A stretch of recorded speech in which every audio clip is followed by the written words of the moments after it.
Alors aujourd'hui, vidéo sur le MBTI, c'est la 3e épisode. Donc si vous n'avez pas vu les 2 épisodes précédents, je vous invite à regarder les précédentes. Normalement, vous avez pu identifier vos 4 lettres qui permet donc de connaître son type MBTI. Aujourd'hui, je voulais vous baser sur des choses un peu plus concrètes, des exemples concrets d'utilisation. Vous allez voir que en fonction de chaque lettre, on va pouvoir en déduire un peu la vision, sa vision de son environnement. Et vous allez voir que si on associe même 2 lettres, on va déjà même voir une sorte de vision du monde qui peut être différente. Et souvent, on va dire la vie sert à ça, le but de la vie c'est d'avoir des enfants, le but de la vie c'est de transmettre. Il y en a qui vont dire le but de la vie c'est de profiter de l'instant présent. Et tous ces genres de réflexions, de sortes de philosophie de vie, et on croit que c'est personnel alors qu'en fait il est exclusivement lié à notre MBTI, on ne choisit pas en fait. Vous allez avoir, selon votre MBTI, une fois que vous avez vos 4 lettres, il y a des choses qui sont incompatibles. Vous ne pouvez pas dire je suis ce MBTI là et avoir une vision d'une vie qui serait en contradiction, c'est impossible. Ou alors vous avez mal fait le test. Donc dans les exemples concrets, par exemple, on avait vu qu'on pouvait être introverti, extraverti. Un extraverti, comment ça se manifeste dans la vraie vie? Ça va être donc qui aime avoir de l'énergie quand il est en groupe. Donc ça, on l'avait vu dans l'épisode précédent. Mais là où on peut, ce qui peut être amusant à déceler, ça va être par exemple quand vous êtes au téléphone avec lui, un introverti va vouloir envoyer des SMS. Un extraverti va vouloir passer un coup de fil ou envoyer un vocal. Et vous allez voir que des fois, vous avez des conversations comme ça, vous avez l'introverti qui envoie que des messages, et à chaque fois, une personne vous répond en vocal. Et ça, voilà, c'est typique des extravertis. Ils ont besoin de parler. Pour eux, écrire, c'est trop long, c'est ennuyeux. Et ils préfèrent avoir le timbre de la voix, la rapidité aussi de donner l'information. Donc voilà, on peut très vite détecter comme ça des types MBTI, des lettres du moins, en fonction de leur comportement au quotidien. Si on prend sur le S ou le N, vous allez voir que les S, donc c'est vraiment l'instant présent. Ils veulent vivre l'instant présent, c'est des sensations, c'est le confort. Alors que le N, ça va être des choses plus abstraites, plus créatives. Et vous allez le remarquer dans les sensations. Il y a des gens qui vont chercher des sensations fortes, ça va être des S, ceux qui vont aimer les manèges, ceux qui vont aimer conduire. La conduite, c'est très S, il faut être concentré sur la route. Un N, il est dans ses pensées, donc il ne va pas trop aimer conduire parce que ça va lui prendre de l'énergie en fait. Ça lui demande beaucoup de concentration. Ensuite, vous avez par exemple donc le T et le F. Vous allez voir que le comportement va être très différent. Dans les relations de couple, le T va vouloir donner des chiffres, il va vouloir, en cas de conflit dans son couple, il va vouloir donner des arguments, il va être très rationnel, alors que la personne F va vouloir du ressenti, des émotions, elle va vouloir, après une dispute, recréer du lien, alors que le T, il va vouloir argumenter, il va vouloir réparer un peu les faits, il va vouloir qu'on en parle. Voilà. Après une dispute, ça va être de dire quelle était la logique, qui avait raison, alors que le F, tout ce qu'il va vouloir, c'est réparer le couple, réparer la relation. Donc voilà, on a des approches très différentes comme ça dans la vie de tous les jours. La manière de se comporter va être très différente. Pareil, donc le J et le P, vous allez voir que le J va vouloir structurer, organiser, planifier. Il va préparer 6 mois à l'avance un voyage. Il sera toujours à l'heure, très, très rarement en retard. Un P, c'est l'inverse. Il va vouloir, ça va être ennuyeux pour lui de préparer les choses. Il va vouloir, si vous lui dites 2 semaines à l'avance, s'il est disponible pour une soirée, il ne va pas vouloir s'engager. Il va te dire oui sous réserve. Je te confirmerai ça tel jour, généralement la veille ou 2 jours avant. Parce qu'il veut se donner un maximum de possibilités. Lui, plus tu vas lui restreindre ses possibilités, et moins il va être heureux dans la vie. Inversement, un J, plus tu vas le prévenir au dernier moment, plus tu vas générer du stress. Il n'a pas eu le temps de s'organiser, il n'a pas eu le temps de se préparer. Voilà, donc vous allez voir que des fois, comme ça, vous avez des personnes qui sont très complémentaires. Par exemple, un extraverti et un introverti peuvent très bien être amis parce que c'est complémentaire. Un introverti va aimer l'extraversion parce que ça va lui apporter quelque chose qu'il n'a pas. Mais après, dans les faits, au quotidien, ça va être viens, on sort ce soir. L'extraverti va vouloir toujours sortir tous les soirs. L'introverti il va dire non, stop, j'ai plus envie, tu vois. Donc il va y avoir comme ça un côté.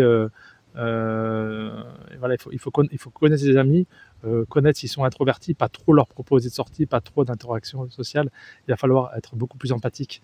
Inversement, hein, pour l'extraverti, un introverti devra faire un peu d'effort pour faire sortir l'extraverti qu'il a besoin, lui, d'être en contact avec des gens. Donc quand on va connaître le MBTI, comme ça, vous allez voir que dans les interactions sociales, au travail, en couple, en amitié, connaître le MBTI, arriver à le deviner, ça va permettre de débloquer pas mal de situations et vraiment de créer des liens plus profonds et plus personnels et d'être beaucoup plus tolérant. Ça va éviter beaucoup de disputes. Il y a des personnes qui, de toute façon, ça va être incompatible. Vous allez essayer d'atténuer ces relations, ou du moins de mettre plus d'eau dans votre vin, dans le sens, il fonctionne comme ça, c'est différent du mien, donc j'en prends note. Souvent, ça va être à vous, parce que si c'est vous qui connaissez le MBTI, la personne en face ne connaîtra pas, donc elle ne pourra pas faire cet effort. Dans l'idéal, il faudrait que tout le monde connaisse le MBTI, ça serait bien de le populariser. Et vous allez voir que donc même dans les choix de vie, souvent moi j'entends, voilà, ce qui revient souvent là dans ma manière de vivre. Moi j'ai un projet de vie qui était de me sortir du salarial. Donc j'ai économisé pour pouvoir être libre financièrement, libre de ne pas travailler. Et on va souvent me dire, il n'y a pas que ça dans la vie, l'important c'est de fonder un foyer. Alors moi j'ai envie de répondre non, pas forcément, ça dépend de ton MBTI. Et c'est là qu'on va voir que dans le MBTI, il y a quatre groupes de gens en fait. Et ça va être 2 lettres. L'association de 2 lettres va donner un tempérament à une personne, une sorte de vision de vie. Et donc déjà quand on regroupe 2 lettres, il y a comme ça des caractéristiques qui vont apparaître. Si vous en regrouperez 3, ça va affiner. Et au bout de 4 lettres, vous avez vraiment votre personnalité. Surtout si elles sont vraiment très prononcées, ces lettres, vous allez être un archétype, vous allez être vraiment dans une case. Et mais avec déjà 2 lettres, vous allez voir, par exemple, moi je suis un INTJ, donc un introverti, un intuitif qui aime se projeter dans l'avenir. Je suis un rationnel, parce que j'ai la lettre T, enfin, c'est la logique du moins, j'ai le côté logique, j'aime les faits. Et enfin, j'ai la lettre J, donc j'aime structurer mes idées, j'aime planifier. Et c'est marrant parce que moi je suis un J, et des fois, par exemple, un J c'est quelqu'un qui aime l'ordre. Et des fois, quand on va chez moi, il y en a qui vont se dire mais attends, t'es bordélique quand même, t'es pas si J que ça, t'es un peu P, parce que P c'est un peu, elles sont un peu plus bordéliques que les J. Et c'est marrant parce que moi ma lettre J, elle est au service, c'est toujours pareil, ça veut dire que le J d'une personne peut être différent d'une personne à l'autre. Moi mon J, il est au service de ma lettre T et de ma lettre N du coup, parce que je suis INTJ. Donc mon J, il est au service des 3 lettres précédentes. Donc comment ça se manifeste? Mon J, il aime la structure et l'anticipation, mais dans mon T, le T c'est et le N c'est les idées, le T c'est la logique. Donc je suis structuré dans mes pensées et dans ma logique. Donc en vrai, dans ma tête, c'est très clair, j'ai besoin de tout clarifier, que tout soit clair, tout soit rangé dans mes idées, mais pas forcément chez moi, quoi. Bon, en vrai c'est lié quand même, comme je suis J, dès qu'il y a trop de bordel, j'aime pas. Mais je peux laisser un petit peu de bordel jusqu'à ce que mon J me dise non, là c'est trop bordélique, je range. Mais il y a des gens qui vont être, par exemple, S, la lettre S et le J. Donc son J vont être au service de son S, c'est-à-dire l'instant présent. Donc il faut que sa maison soit tout le temps rangée. Donc pour quelqu'un qui est SJ, s'il vient chez moi à l'improviste, il va dire mais t'es bordélique. Pour lui, je serais un P. Alors qu'en vrai, moi je suis un J, mais qui est au service d'autres fonctions dans mon MBTI. Donc voilà, vous allez voir que c'est très, en vrai le MBTI ça peut être très très complexe, complexe, c'est très subtil, ça peut, avec 4 lettres, on peut tellement associer 2 lettres ensemble, il y a tellement de combinaisons possibles, il y a tellement de choses à comprendre, qui c'est vraiment très intéressant à connaître. Alors ça va parler plus aux N, parce que les N ils aiment comme ça ce côté mélange, créativité, tout ça. Une personne S, justement, va être peut-être moins sensible à cette vidéo. Ils vont dire ça manque de concret, c'est trop, voilà, ça va être trop N pour eux, quelque part. Donc, à mon avis, ça va plaire plus à la lettre N. Et donc, je vous ai dit, si on associe 2 lettres, il y a des tempéraments. Et il y a 4 tempéraments de vie. Donc, il y a moi je vous ai dit INTJ, donc j'ai la lettre N et T au milieu. Donc, avec le N et le T, toutes les personnes qui auront la lettre N et le T, ce seront des gens rationnels. Et c'est intéressant parce que du coup, il n'y a que 15% de la population qui sont vraiment rationnels. Ça veut dire que vraiment, moi ça m'a intrigué parce que moi j'étais quelqu'un qui trouvait tout le monde que je trouvais ça pas logique, ils n'avaient pas des comportements logiques. En vrai, c'est parce que moi j'ai vraiment la lettre N et T qui me donne une rationalité qui est assez rare en fait. En vrai, on a tous l'impression d'être logique, mais la plupart d'entre vous seront souvent. Alors, c'est pas que vous êtes illogique, c'est que votre logique, vous avez de la logique, mais qui n'est pas rationnelle. Parce qu'il y a vraiment une différence entre de la logique et de la rationalité. J'en parlerai peut-être dans une autre vidéo. Ensuite, donc ça, tous les gens qui ont la lettre N et T, vous êtes des rationnels. Ça va se manifester comment dans la vie? C'est que, par exemple, fonder une famille, c'est pas la priorité absolue, c'est une éventualité. Ça peut servir d'un point de vue stratégique de transmettre des valeurs, des connaissances ou quoi, mais ça ne sera pas le but de votre vie forcément. Après, vous avez par exemple à l'inverse des gens qui vont être S, J. Si vous avez de la lettre S et J, ce sont des personnes qui sont très adaptées à avoir une famille. Parce que eux, leur but dans la vie, c'est d'être bien entourés, c'est le confort de l'entourage. Et souvent, c'est très, voilà, eux, avoir une famille, c'est quelque chose qui va être positif pour eux. Alors, c'est pas obligatoire, hein. Il y a des SJ qui n'ont pas forcément d'enfants, mais s'ils n'ont pas d'enfants, ils vont comme être proches de la famille, de leurs frères et sœurs, des parents. Ils vont avoir des animaux. Ils vont rechercher comme ça du lien. Ils ont besoin du lien social, ils ont besoin de structure, et ils ont besoin aussi des règles. Ils vont aimer que les choses soient, qu'il y ait des règles, des protocoles. Ils vont aimer en fait, ils veulent pas que ça change en vrai. Tout ce qui va être la police, tout ça, c'est des choses qui leur parlent. Il faut que ça soit bien encadré. Après, il y a un troisième tempérament. C'est les gens qui ont la lettre S et la lettre P. Donc tout à l'heure, on a vu SJ. Et là, SP. SP, ça va être des tempéraments, on appelle ça les artisans. En vrai, tout ce qui est manuel, pour être quelqu'un de manuel, il faut avoir la lettre S, être dans l'instant présent, et avoir la lettre P, être flexible. Plus vous êtes les gens qui ont un S et P, ça va être des très bons bricoleurs. Donc ils appellent les artisans. Et les artisans, ils vivent dans l'instant présent, et pareil, ils vont pas chercher forcément. C'est pas leur but de leur vie, c'est pas d'avoir une famille, mais ça peut l'être dans leur parcours de vie.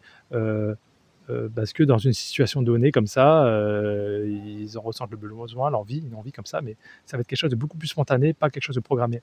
Eux, ils vivent au jour le jour. Donc voilà, leur approche du monde va être aussi très différent des autres tempéraments. Et enfin, le dernier tempérament, ce sont les idéalistes. Les idéalistes, ils ont la lettre N et la lettre F.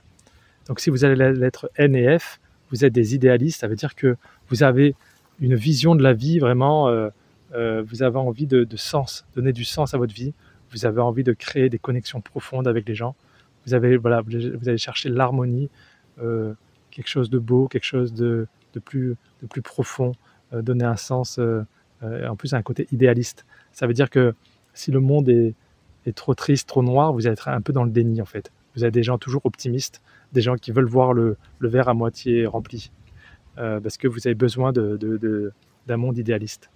Voilà, donc ces 4 tempéraments va vraiment vous donner votre vision de la vie en fait. Et c'est pour ça qu'il faut être beaucoup plus tolérant et beaucoup plus humble dans des fois d'expliquer aux gens que c'est pas ça le but de la vie, que ça sert à rien, ou les gens j'ai plus foi en l'humanité ou quoi. C'est juste qu'il y en a qui mettent pas les relations humaines, c'est pas des fois leur priorité, et il n'y a pas de jugement de valeur quoi. Vous avez peut-être un tempérament très fort familial, vous avez peut-être un fort besoin d'humanité.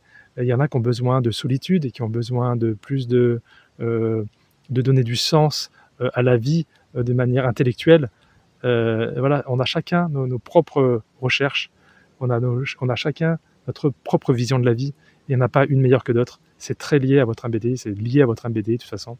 C'est pour ça que comprendre soi-même, plutôt que faire du développement personnel, apprenez à vous connaître, intéressez-vous à MBTI, apprenez à vous connaître vous profondément, quelles sont vos aspirations, pourquoi vous fonctionnez comme ça, pourquoi vous avez ces pensées-là, pourquoi vous avez ces envies. Vous allez voir que quand vous vous serez compris vous-même, après vous allez pouvoir essayer de comprendre les autres. Et quand vous allez connaître bien les 4 lettres de chacun et même les autres fonctionnements, c'est vraiment un sujet très vaste, le MBTI. Vous allez pouvoir mieux comprendre les aspirations de chacun, vous adapter et être beaucoup plus tolérant et pouvoir vivre en harmonie dans ce monde. Voilà, donc si le sujet vous intéresse, hein, je peux encore approfondir. Il y a vraiment des choses encore à dire. On peut aller vraiment plus loin dans le MBTI. On appelle ça des fonctions connectives. On a chacun comme 4 outils qu'on utilise. Euh, je peux développer s'il y en a qui me demandent en commentaire. Si je vois que ça ne plaît pas, bon, j'arrêterai cette série. N'hésitez pas quand même à me mettre des retours. N'hésitez pas à me poser des questions, des cas concrets, des situations personnelles, comment je peux les interpréter. Je serais ravi de donner des cas pratiques et des exemples concrets.